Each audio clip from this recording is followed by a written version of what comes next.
Can we talk about the absolute panic of staring at a blank document with a research proposal written at the top? Like, where do you even begin? What if you pick the wrong topic? What if someone's already done it? What if you're just not smart enough? Deep breath, we've all been there. The truth is, research feels overwhelming because nobody actually teaches us the first steps. They just say, pick a topic like that's helpful. Honestly, it's like telling someone to just swim after pushing them into a pool that's twice their height. So, here's the real way to start research, especially when you're completely lost. First, define your purpose.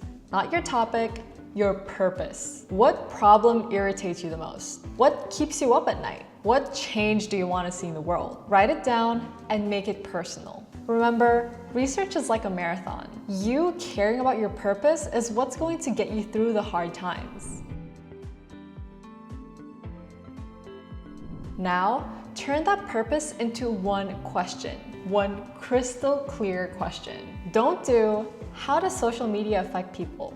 That's too broad. Instead, try, how does Instagram used before bed affect sleep quality in college freshmen? We've all heard the SMART acronym: specific, measurable, achievable, relevant, and time-bound. Here's a trick I wish someone had told me. Write 5 versions of your question. Start broad and then narrow it down with each version. By version 5, you'll likely have something manageable.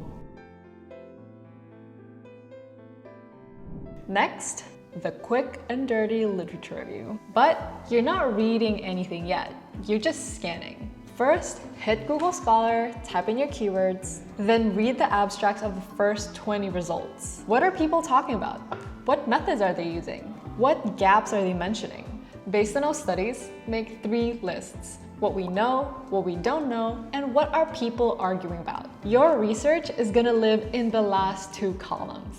One pro tip is, if you already have the sources you want to look through on hand, a quick way to scan them is to upload all of them onto Jenny and then tag them in the AI chat. You can then ask the 3 questions I just mentioned and Jenny will create the table for you. This makes analysis really clear.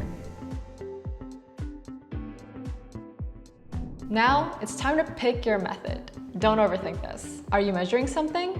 That's quantitative. Are you understanding experiences? That's qualitative. And what if you need both? Then that's a mixed method study. Your research question usually tells you what you'll need.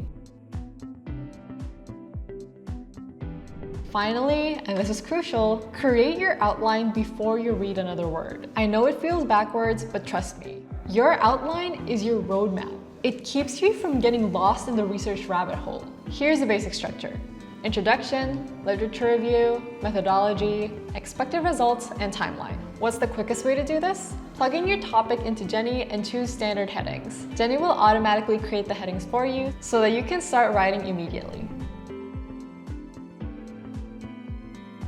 Starting research isn't about having all the answers. It's about asking the right question and then taking that first step forward, and then the next, and then the next. What I mean is, you don't have to see the entire staircase. You just have to take that first step. What research question is haunting you right now? Share it in the comments below and don't forget to check out Jenny for all your research writing needs. See you in the next video. Hi, Shane from Jenny here. Thank you for watching the video.